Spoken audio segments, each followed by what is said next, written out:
The strange thing about broken people is that they can recognize each other from a mile away. Acid rain hissed against the steel rooftops of Dock District 12 as Ethan Walker tightened the last bolt beneath a cargo hauler the size of a football field. The wrench vibrated in his grease-covered hand, while neon refinery lights painted the puddles around him in flickering shades of blue and red. Somewhere above the clouds, freight cruisers roared through the night sky like distant thunder, shaking the old station's rusted framework. Ethan slid himself out from beneath the hauler with a tired grunt, his dark work jacket soaked through at the shoulders. 12 hours into a double shift, his back felt like someone had replaced his spine with scrap metal. The digital clock on the loading bay wall blinked 2:14 a.m. in faded amber numbers. Most sane people were already asleep by then. But Dock 12 had never been a place for sane people. It was where forgotten cargo arrived. Forgotten workers. Forgotten lives. Ethan wiped rainwater from his forehead and reached for his thermos when every light in the district suddenly dimmed. The station's low mechanical hum dropped into an eerie silence. He frowned. Then the sky cracked open. A streak of white fire tore through the clouds above the city, cutting across the rain like a falling star. Sirens erupted instantly. Sharp. Mechanical. Urgent. Workers across the docks froze mid-step as the burning objects spiraled downward between the industrial towers. Ethan heard someone shout, "Escape pod." Another voice cursed and started running the opposite direction. Because everybody in the outer systems knew the same rule. If a royal pod fell from the sky, you stayed away from it. Royalty meant politics. Politics meant fleets. Fleets meant entire districts disappearing overnight. The object slammed somewhere beyond Warehouse Row with a thunderous boom that rattled the metal beneath Ethan's boots. A wave of hot air rolled through the rain seconds later. Sparks showered upward between distant smokestacks. People scattered immediately. Dock workers abandoned equipment. Cargo drones reversed course automatically. One man near Ethan muttered, "Not my problem," before hurrying toward the transit rails. Ethan should have done the same. Instead, he grabbed his jacket tighter and started walking toward the smoke. Rain soaked through his boots as he crossed the narrow alleys between warehouses. Emergency lights flashed red across the wet pavement. The deeper he moved into the district, the quieter everything became. Even the sirens sounded distant now. Then he saw the pod. It had carved a trench nearly 30 feet long through the concrete before embedding itself against a loading tower. Steam curled from the cracked silver hull. Strange symbols glowed faintly across its surface in shifting gold patterns Ethan didn't recognize. Royal markings. Expensive ones. His stomach tightened. "Hell," he muttered under his breath. The hatch suddenly hissed open. Ethan instinctively stepped back. Cold white vapor spilled into the rain. For a moment, nothing moved. Then he heard it. Crying. Not loud. Not dramatic. Quiet. Exhausted. The kind of crying people did when they thought nobody was left to hear it. Ethan slowly approached the opening. Inside the dimly lit pod sat a woman unlike anything he had ever seen in person. Her skin shimmered faintly beneath the emergency lights, somewhere between deep violet and midnight blue. Long silver-white hair clung wetly to her shoulders. The elegant fabric wrapped around her body was torn near one sleeve, stained with soot and rainwater. But it was her face that stopped him cold. Not because she was beautiful, though she was. It was the expression in her glowing golden eyes. She looked terrified. The woman flinched when she noticed him standing there. Her breathing quickened immediately. "Please," she whispered, her voice trembling beneath the sound of rainfall. "Don't call them." Ethan stared at her for a long second. Then he noticed the blood running down one side of her leg. Not severe, but enough to make standing difficult. Somewhere in the distance, security sirens were getting closer. The woman heard them too. Panic flashed across her face. Ethan glanced once toward the alley entrance, then back at her. "Can you walk?" he asked quietly. She tried to stand and nearly collapsed. Ethan sighed through his nose, exhausted already. "Yeah," he muttered softly. "That's about how my night's been going too." Before she could protest, he stepped into the pod and carefully lifted her into his arms. The alien woman stiffened instantly in shock. Ethan could feel how cold she was despite the heat radiating from the damaged pod. Rain hammered against the metal around them while neon lights reflected across her tear-streaked face. She stared at him like he'd just broken some universal law. Maybe he had. But Ethan only adjusted his grip and started carrying her into the rain. Behind them, The royal pod continued burning quietly in the middle of Dock District 12. The rain grew heavier as Ethan carried the alien woman through the maze of narrow service alleys behind Dock District 12. Water dripped from rusted overhead pipes in uneven rhythms, while neon advertisements buzzed weakly through the fog above them. Every few seconds, distant security sirens echoed between the steel buildings, getting closer. Ethan tightened his grip slightly and kept moving. The woman in his arms remained completely silent now, though he could feel the tension in her body every time another siren sounded nearby. She was lighter than he expected, fragile almost, not weak, just exhausted in a way that looked deeper than physical pain. Ethan finally reached an old maintenance door hidden between two abandoned storage units. He shifted her weight carefully onto one arm and punched a rusted keypad beside the entrance. The scanner flickered twice before the heavy metal door groaned open with a hydraulic hiss. Warm air rolled out immediately, carrying the familiar smell of machine oil, burnt wiring, and stale coffee. Ethan stepped inside quickly and sealed the door behind them. The workshop lights flickered overhead in soft amber strips, illuminating stacks of engine parts, welding tools, and half-disassembled cargo drones scattered across the room.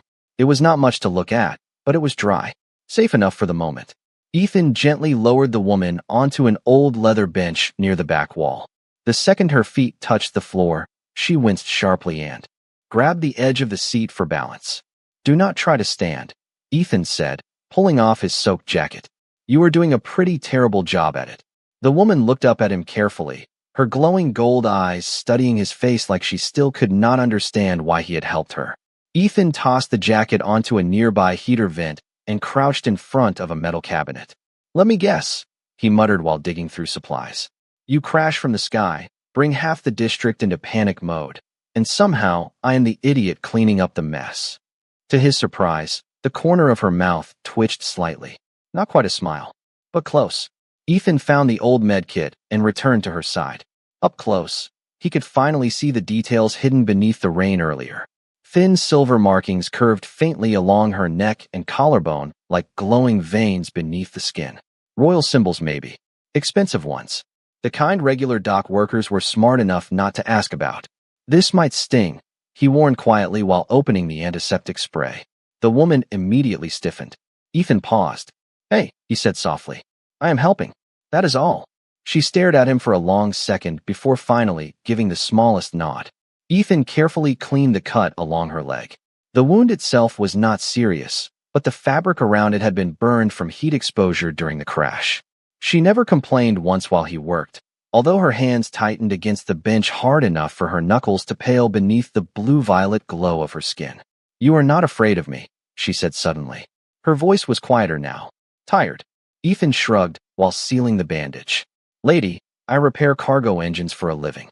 Last week one of them exploded and took my eyebrows with it. At this point, fear is not really part of my schedule anymore." For the first time since he found her, she let out a soft laugh. Small, fragile, but real. The sound caught Ethan off guard more than anything else that night. He stood and crossed the workshop toward an old coffee machine near the wall. "Coffee?" he asked.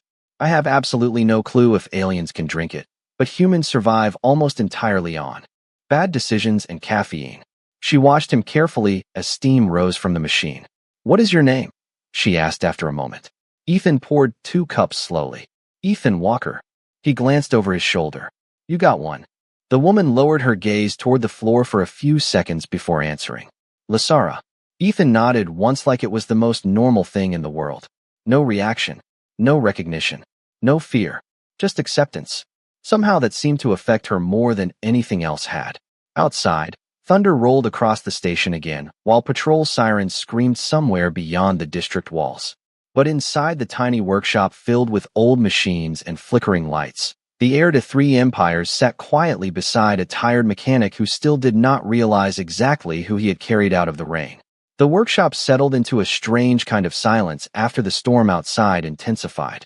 Rain hammered the metal roof in uneven bursts while old ventilation fans rattled somewhere above the ceiling pipes. Ethan sat on an overturned supply crate near the heater vent, nursing coffee that tasted like burnt wiring and regret. Across from him, Lasara remained wrapped in his oversized work jacket, her silver-white hair still damp beneath the amber glow of the workshop lights. For several minutes, neither of them spoke. It was not awkward exactly, just unfamiliar, like two people from completely different worlds accidentally sharing the same moment in time. Ethan finally leaned forward, elbows resting on his knees. "So," he said carefully, "you planning to tell me why half the station security grid nearly had a nervous breakdown after your crash?" Lasara lowered her eyes to the steaming cup in her hands. "No," Ethan blinked once. Then he let out a tired laugh through his nose. "Well, appreciate the honesty at least." Another distant siren echoed outside, louder this time. The station loudspeakers crackled faintly a few seconds later. "Emergency district lockdown remains active. All civilians are advised to report suspicious off-world activity immediately." Ethan muttered something under his breath and stood. He crossed toward the workshop entrance, checking. The small security monitor mounted beside the door. Patrol drones drifted slowly through the rain outside, their searchlights sweeping across alleyways and loading platforms in cold blue arcs. Too many for a normal crash response. Ethan frowned slightly. "You know," he said quietly without turning around, "for somebody who does not want attention, you are doing an incredible job attracting it." Behind him, Lasara remained silent. Ethan glanced back over his shoulder. She was staring at the floor now, fingers tightening around the warm cup. Not defensive, guilty. That bothered him more than if she had lied. Ethan sighed and walked back toward his workbench. "Look," he said while pulling a dirty towel from a toolbox, "I am not asking for your life story. Everybody running around the outer systems is hiding from something." He paused. "But if people with military-grade drones are searching the district because of you, I should probably know whether I need to start updating my will." For the first time that night, Lasara looked genuinely conflicted. Her glowing eyes lifted slowly toward him. "You should not have helped me," she whispered. Ethan shrugged lightly while drying rainwater from his hair. "Probably true. You do not understand." Her voice trembled slightly now. "If they discover you sheltered me," she stopped herself. Ethan noticed the shift immediately. Not because of the words. Because of the fear behind them. Real fear. The kind powerful people rarely showed unless they had spent a very long time trapped inside it. Ethan leaned back against the workbench, folding his arms. "Lasara," he said carefully, "I grew up on stations worse than this one. I have seen smugglers, syndicates, corrupt governors, tax collectors, and a guy once tried to fight a maintenance robot with a spoon." The corner of his mouth lifted faintly. "Whatever you are mixed up in cannot possibly be that bad." The second the words left his mouth, the workshop lights flickered violently. Every monitor in the room suddenly activated at once. Emergency broadcasts flooded the screens in flashing gold symbols Ethan had never seen before. Then a face appeared across every display. A regal, alien male with silver armor and glowing eyes stared directly into the camera feed with calm authority. Ethan straightened immediately. Even Lasara froze. "Attention all sectors," the voice announced across the station. "By decree of the Triarch Council, the Imperial heir Lasara Vale is under sovereign protection. Any civilian found concealing her location will be charged with treason against the United Empires." Ethan slowly turned his head toward the woman sitting across the room. Lasara looked absolutely horrified. The screen behind her shifted again, revealing a rotating royal insignia formed from 3 interlocked crowns surrounded by golden stars. Ethan recognized enough political symbols to understand one thing instantly. This was not minor royalty. This was power on a level people like him were never supposed to get near. The coffee cup in Lasara's hands trembled faintly. "Ethan," she whispered softly, "I am so sorry." Outside, thunder rolled across Dock District 12 while patrol lights swept through the rain like searching eyes.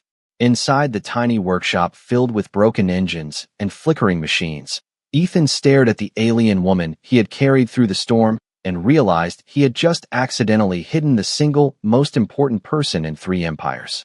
For several long seconds, Ethan simply stared at the broadcast screens glowing across the workshop walls. The royal insignia rotated slowly in gold light, while emergency alerts scrolled beneath it in at least 12 different languages. Treason against the United Empires. Ethan rubbed a tired hand down his face. "Well," he muttered quietly, "that escalated fast."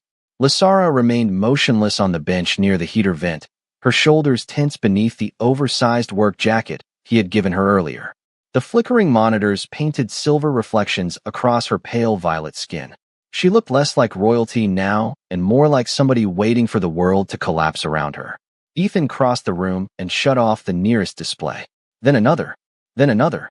The workshop finally dimmed back into soft amber light and humming machinery.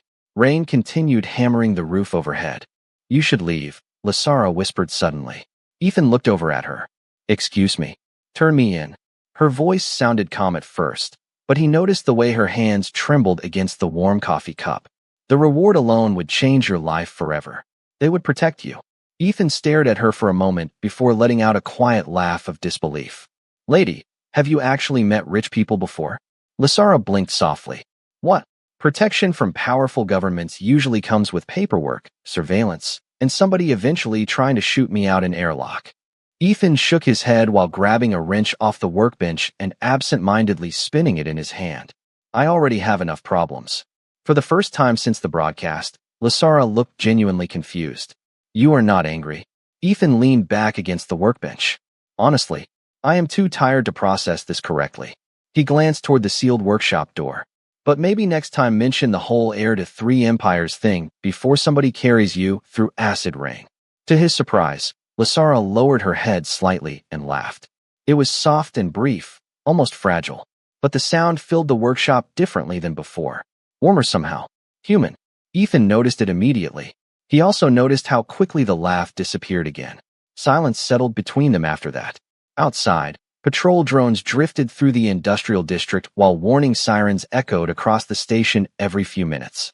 The entire dockyard felt tense now, like the station itself knew something important had changed. Ethan moved toward an old storage cabinet near the rear wall and pulled out a folded thermal blanket. "Here," he said, tossing it gently toward her. "Workshop gets cold around 4 in the morning.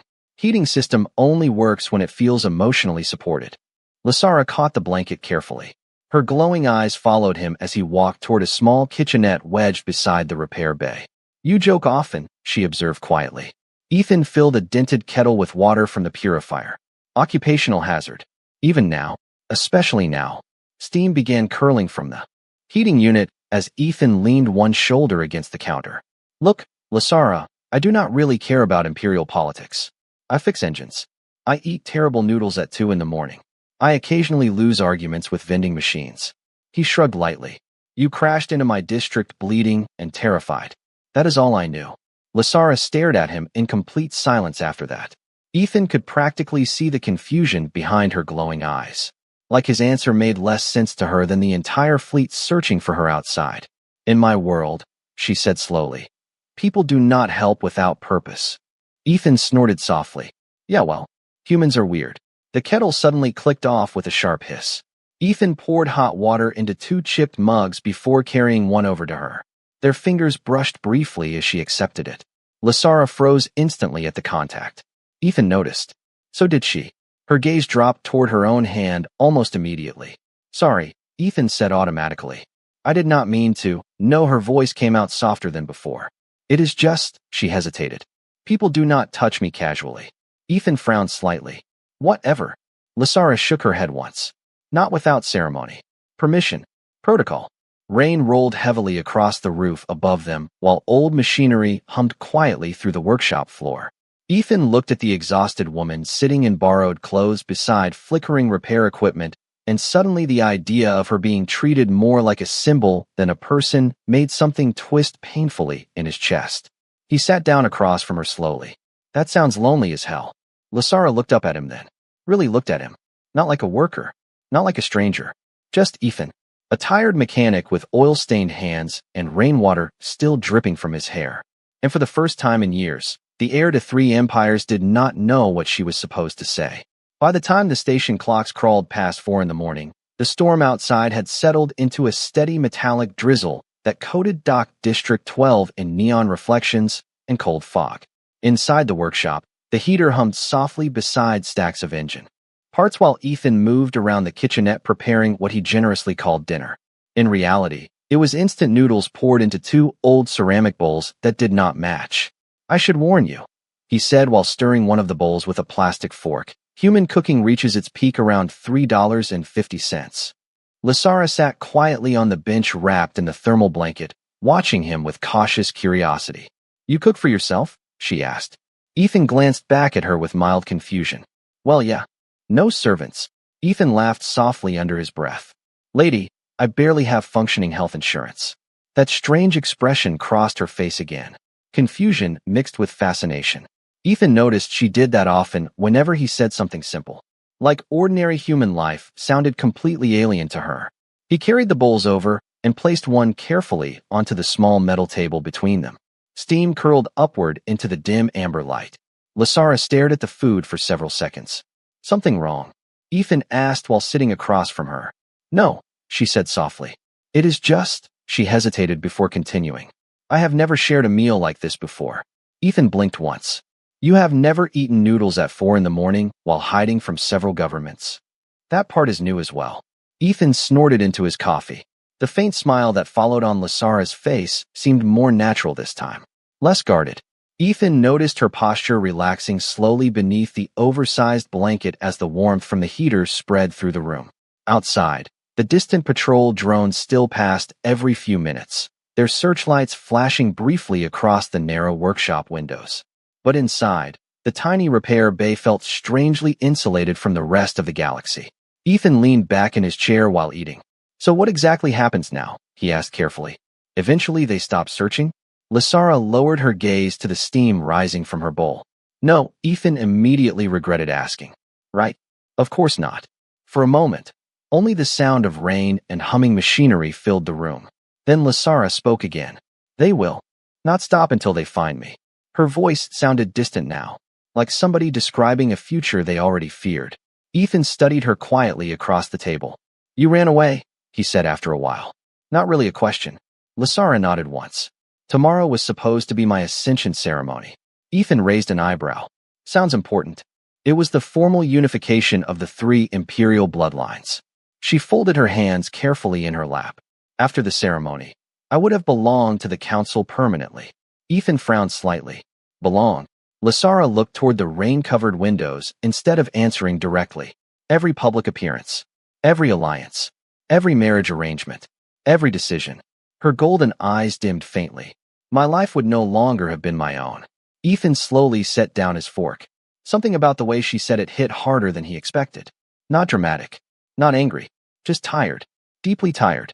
So you escaped in an emergency pod? He asked quietly. Lysara gave a small nod. I did not know where else to go. Ethan rubbed a hand across the back of his neck. You know most people react to stress with hobbies, right? To his surprise, Lysara laughed again. Softer this time. Warmer. The sound lingered in the workshop like heat from the old radiator pipes. Ethan found himself smiling before he realized it. Then suddenly Lysara looked down at the bowl in front of her and asked something so quietly, he almost missed it. Ethan, why did you carry me? He stared at her for a second. What do you mean? You did not know who I was. Her fingers tightened slightly around the edge of the blanket. You saw someone frightened and injured in the middle of a lockdown and still chose to help. Ethan leaned back slowly in his chair. Outside, thunder rolled faintly across the station skyline. Honestly, he said after a moment, you looked like somebody who had spent a very long time waiting for somebody to be kind to her. Lysara froze completely. The rain continued falling beyond the workshop walls while old machinery hummed softly around them. But in that tiny room filled with cheap noodles, flickering lights, and the smell of engine oil, the heir to 3 empires suddenly looked closer to tears than she had during the crash itself. The station lights outside began dimming toward artificial dawn sometime after 5 in the morning. Through the narrow workshop windows, Dock District 12 looked washed out beneath layers of fog, rain, and flickering neon signs that had not worked properly in years. Freight horns echoed faintly across the lower platforms while maintenance drones crawled along distant rail lines like glowing insects in the dark. Inside the workshop, Ethan had fallen asleep sitting upright against the wall beside a stack of engine crates. One arm rested loosely across his chest while an old gray blanket slipped halfway onto the floor beside him. The heater hummed softly nearby. Lysara sat awake on the bench across the room, watching him quietly. She had not slept at all. Every time she closed her eyes, she saw the golden ceremonial chamber waiting for her return. The council, the vows, the crowds, the endless cameras. the suffocating weight of becoming something less like a person and more like a symbol. But then she would look back toward Ethan sleeping beside a pile of broken cargo parts, and something inside her chest would loosen again. It made no sense to her. This man had nothing. His workshop barely functioned. His coffee tasted terrible. His heater rattled like it might explode at any moment. Yet somehow the room felt safer than every palace she had ever lived in. Ethan suddenly stirred awake with a groan.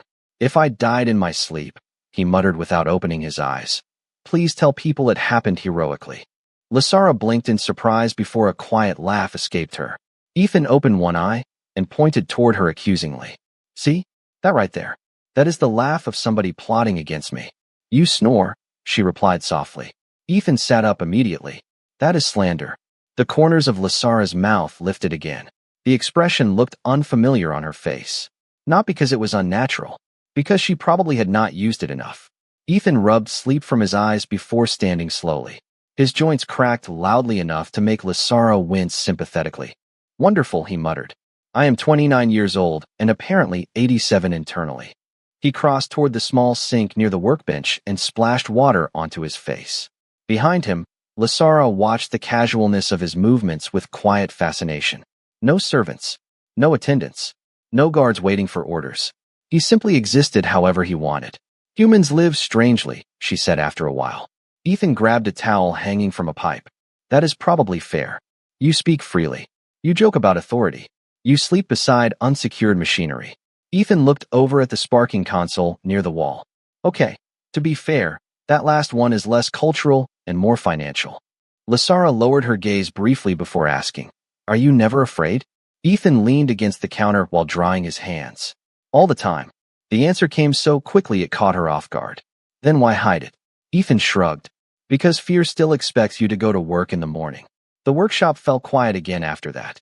Rain tapped softly against the windows while cargo traffic slowly returned outside. Ethan noticed Lysara staring down at her own hands. More specifically, at the silver markings along her wrists. "What are those?" he asked carefully. Instinctively, she pulled the blanket tighter over them. "Imperial lineage markings," she answered quietly. "Every heir receives them during childhood." Ethan frowned slightly. "They hurt." Lysara hesitated before nodding once. Ethan looked at the glowing patterns for a long moment. "You know," he said softly, "for people obsessed with ceremony, your empire really sucks at comforting children." Lysara stared at him in complete silence. Then suddenly her composure cracked. Not dramatically, just enough for Ethan to notice her breathing change. "When I was 7 years old," she whispered carefully, "I cried during the marking ceremony." Ethan stayed completely still. "The attendants told me heirs of the Triarch bloodline do not cry." Her golden eyes lowered toward the floor. "After that, I learned not to." Something heavy settled in Ethan's chest hearing that. Outside, station traffic buzzed through the rain while warning. Broadcasts still drifted faintly across the district. Entire fleets were searching for the woman sitting only a few feet away from him. A woman raised inside palaces larger than cities. A woman feared by governments. Yet in that moment, Ethan did not see royalty at all. He saw somebody who had been taught her entire life that being strong meant being alone. Ethan walked over quietly and sat beside her on the bench. Close enough for warmth. Not close enough to trap her. "For what it is worth," he said gently, "I think 7-year-old you had the correct reaction." Lysara stared at him for several long seconds after that. Then slowly, almost cautiously, she leaned her head against his shoulder. Ethan froze immediately, not because he minded, because he realized she probably trusted almost nobody enough to do that. Outside, patrol drones continued sweeping through Dock District 12 beneath the rain and neon lights. But inside the tiny workshop filled with flickering machines and the smell of engine oil, the heir to 3 empires finally rested for the first time in years. By midday the storm had finally weakened, but Dock District 12 felt tenser than ever. Patrol carriers hovered between the industrial towers with low mechanical hums that vibrated through the station floor. Massive holographic warnings rotated above the transit rails in flashing gold letters, while security drones drifted through the alleys scanning civilian identification tags one by one. Ethan stood near the workshop window watching another armored convoy pass through the district below. "This is getting ridiculous," he muttered quietly. Lysara remained seated behind him near the heater vent, wrapped in the same oversized blanket from the night before. Her expression darkened slightly at the sight of the patrols outside. "They are escalating containment procedures," she said softly. Ethan looked back over his shoulder. "Containment? The council believes I was abducted." Ethan stared at her for a second before letting out a tired laugh. That might honestly be the funniest possible version of this situation. Lasara almost smiled, but it faded quickly. "If they believe somebody is hiding me against my will," she hesitated. "This district could be sealed entirely." Ethan's amusement disappeared immediately. He looked back toward the crowded industrial platforms outside where hundreds of workers moved between shifts beneath the rain and flashing warning signs. Mechanics, freight crews, families living above old storage bays because rent anywhere else was impossible. Normal people. People who had absolutely nothing to do with imperial politics. Ethan exhaled slowly through his nose. How long until that happens? Lasara lowered her eyes. Not long. Silence settled heavily between them. Somewhere overhead, another patrol carrier roared across the skyline. Ethan rubbed both hands down his face before walking toward the workbench. "Okay," he muttered. "Fantastic. Wonderful. Love this for me." He grabbed an old receiver tablet from beside a pile of engine parts and started checking station updates. Every channel carried the same emergency notices now. District restrictions active. Imperial Search Authority approved. Reward for information increased to 5 million credits. Ethan stared at the number for a long moment. 5 million credits. Enough to leave the outer systems forever. Enough to buy a clean apartment on Earth. Enough to never work another 16-hour repair shift again. Behind him, Lasara quietly said, "You should tell them." Ethan did not answer immediately. His thumb hovered over the emergency contact screen while rainwater slid slowly down the workshop windows beside him. "Ethan," she whispered carefully, "people will suffer because of me." He finally looked back at her.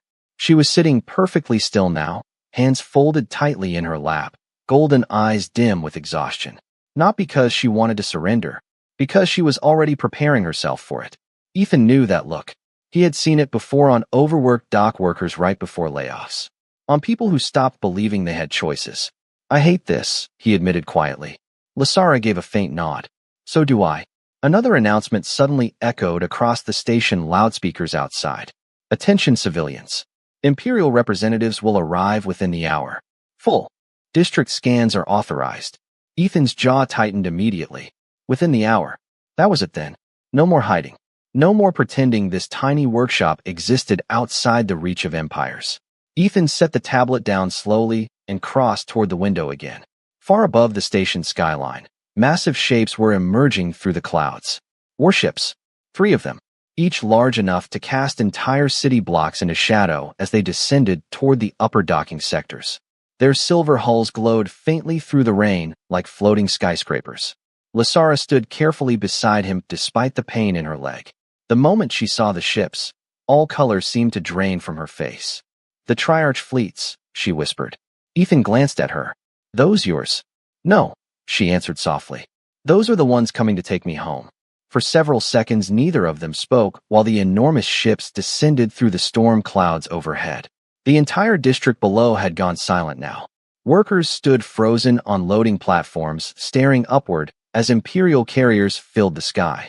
Ethan felt something cold settle heavily in his chest. This was no longer about him, or even Lasara. Entire governments had arrived, and somehow, against every bit of common sense he possessed, the thought that hurt the most was knowing she looked terrified of going back. Ethan looked down at the emergency contact tablet still resting on the workbench behind him. One call. That was all it would take. Security would arrive within minutes. The district would be safe. The fleets would leave.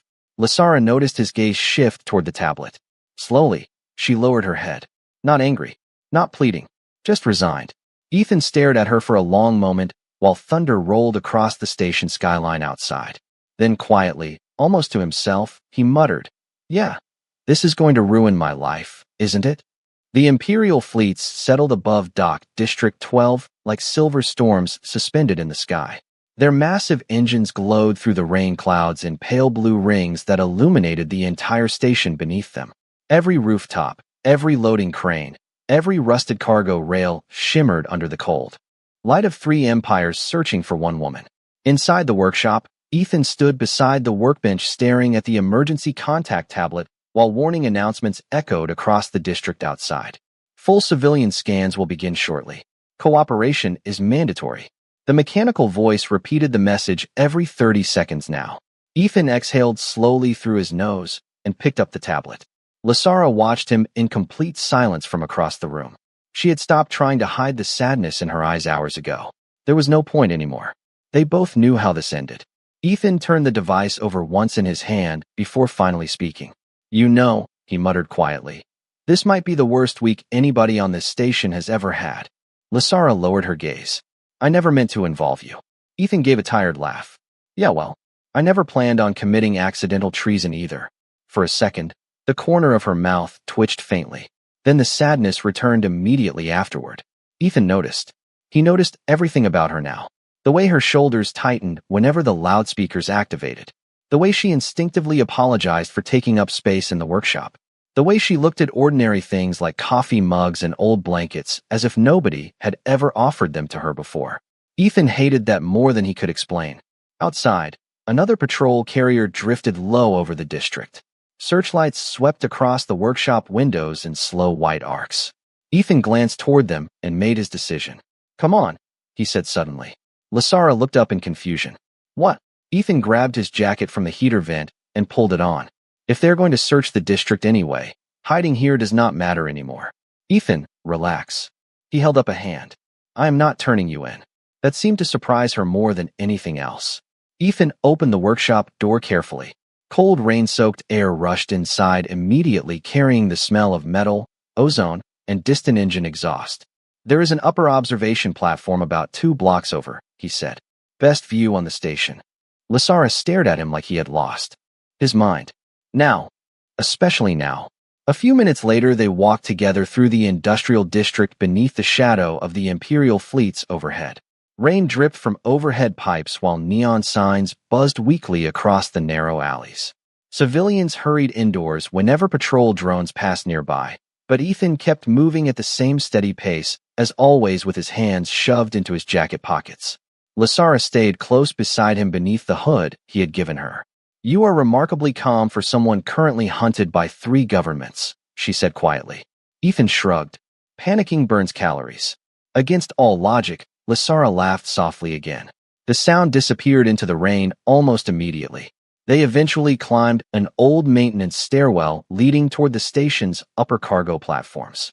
By the time they reached the observation deck, the entire skyline stretched around them in silver light and storm clouds. Massive warships hovered silently above the city like floating mountains while thousands of smaller patrol craft moved beneath them in glowing formations. Lasara stopped walking the second she saw the fleets clearly. Her expression shifted into something Ethan had never seen before. Not fear exactly. Grief. "They followed me anyway," she whispered. Ethan leaned against the cold railing beside her. "Guess royalty does not get personal days." She did not smile this time. Wind tugged gently through her silver-white hair while rain shimmered across the glowing markings along her skin. "Once they take me back," she said carefully, "everything will continue exactly as before." Ethan looked at her quietly. "You really believe that?" Lasara turned toward him slowly. "What else could happen?" Ethan stared out at the fleets overhead for several seconds before answering.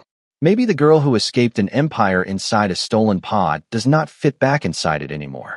Something in her expression broke at those words. Not loudly, not dramatically, just enough for Ethan to see how exhausted she truly was. Her eyes shimmered faintly in the reflected lights above the city. "Ethan," she whispered softly. Then before he could react, Lasara stepped closer and wrapped her arms around him. Ethan froze completely. Rain rolled softly across the platform around them while the fleets of 3 empires hovered overhead. The heir to all that power buried her face against the shoulder of a tired dock mechanic and held on to him like he was the only safe thing left in the galaxy.